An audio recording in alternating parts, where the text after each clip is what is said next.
There is a growing wave of fraudulent text messages in Quebec, scammers posing as the police, delivery companies, or even Revenue Quebec. Have you noticed an increase? Are you getting more of these text messages than you ever have? Well, you're not alone. Authorities are warning that these fake texts often contains links that lead to identity theft. Let's talk about them and how we stop those text messages. Josephine Palumbo joins us, Deputy Commissioner of the Competition, Cartels, and Deceptive Marketing Practices Branch at the Competition Bureau. Josephine, welcome to the program. Thank you so much, Elias, for having me on your show, and I'm glad to join your listeners this morning. Well, it's great to talk to you, and let me tell you something. With a title like that, man, if I had that title, I know I'd mean business here, okay? So let's crack down on all of these deceptive marketing practices and the cartels and the competition and these fraudulent text messages. Mm-hmm. So are our listeners and myself, are we onto something here? Has it actually exploded in recent months?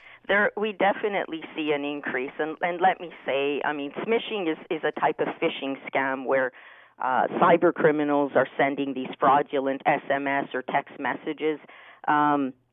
As you indicated in your opening, fraudsters often are impersonating real businesses, government departments, CRA, Canada Post, to name a few, and other people.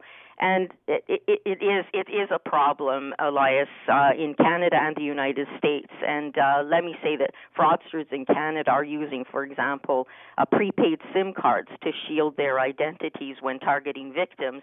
And to really give your listeners some context, since January of 2025, the Canadian Anti-Fraud Centre estimates that victim losses from scams, including smishing, was over $10 million.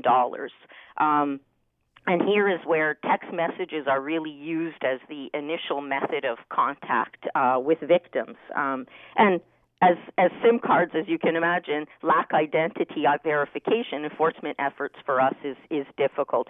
But we're on it. We are on it. So let me ask you about what should be the tactic to try and stop this. So if it's coming, if it's coming via text message, I'm wondering if the carriers need to do a better job at filtering. Maybe they're already and here's the thing. Maybe they're already catching 90%, right? And it's the 10% to get through. And by the way, CJD is owned by Bell. But is it up to the Bells and Telesis and Rogers and Videotrons? Do they have a role to play here on stopping some of this? Well, let me say something first. Competition Bureau, we aim to arm the public with information. We want to protect them, but we also want them to be informed. So I often say knowledge is power. So the first line of defense is be cautious. So whenever you receive a suspicious text message, remember that most legitimate organizations will never ask you to reveal personal information through an email or text message. If you're unsure about something, check with the sender by contacting another medium, like the phone number on the website. There's always a sense of urgency in these text messages, and we say take 5. Take your time, think it through, be cautious, and be wary.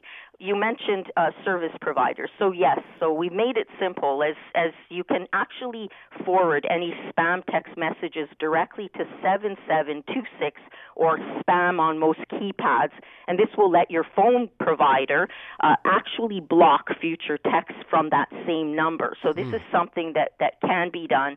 But again, we always say the important thing is also for people to be vigilant. So, avoid clicking on suspicious links or text messages that that just don't look right. Delete the message, block the number, and most importantly, do not reply. Josephine, what do you say to this? I have a note from a listener, okay? And they write this, and I feel they're genuine. And I think a lot of people would probably echo this listener. This listener writes, so what? You would have to be an idiot to respond to any such text. What do you say to that? That, if anyone's smart, they know it's a scam, and it's on the person getting the text message. Well, I can tell you scammers are getting more sophisticated, and they know the quickest way to reach people is through their phones, especially by text. We also know that artificial intelligence is drastically changing the way that fraudsters target potential victims.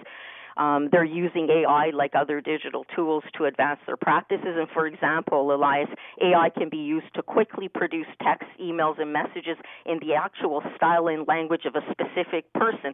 So it's really, really hard to decipher what's real and what's not in this current digital age. How are you going to keep up with AI and how it's getting more sophisticated? So again, we think it's important to raise awareness. As a law enforcement agency, we want to give consumers, people, the public, all the information they need to protect themselves. And we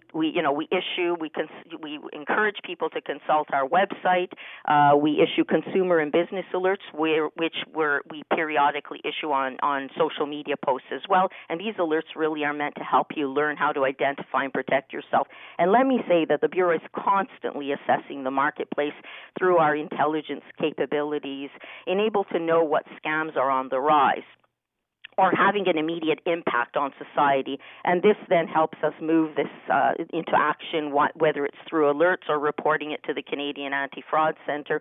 You know, we're here to protect Canadians, and we work closely with our partners. It's important for consumers who believe that they have come across a smishing scam to report it. Report it to the Canadian Anti-Fraud Centre, report it to the Bureau, provide as much information as possible, and this will help law enforcement really conduct a proper review of the incident and determine what other actions we can take. Can I ask you, you brought up the SIM cards right off the top, prepaid SIMs, just how easy they are to access, this being an issue here.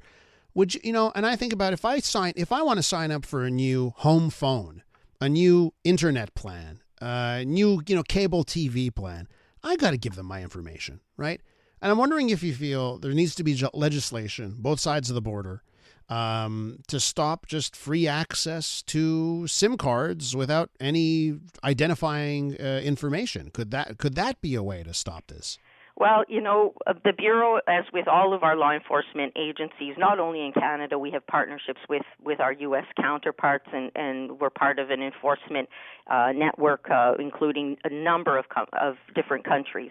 We believe that sharing information amongst ourselves is a key way of actually stopping fraud so that it's not popping up from one country to another. So we meet regularly, we talk regularly, we share information amongst ourselves about what we're seeing in the marketplace. So for me, I think it's important that all enforcement partners work together, and we are. The Bureau is working with the CAFC, with the CRTC, with the Central Intelligence Unit, to really spread awareness about fraud and scams. So for us, we work on things like Fraud Prevention Month, and we encourage people and the public to recognize, reject, and report. That's really, really important, Elias. We know that there's often under-reporting to law enforcement because people are either embarrassed or the loss is not significant, and so they move on. But that's a problem. We need people to report. We need you to file a report with these agencies, with our enforcement agencies, so that we can get ahead of it. Josephine, I've got to leave it there. I want to thank you so much for coming on.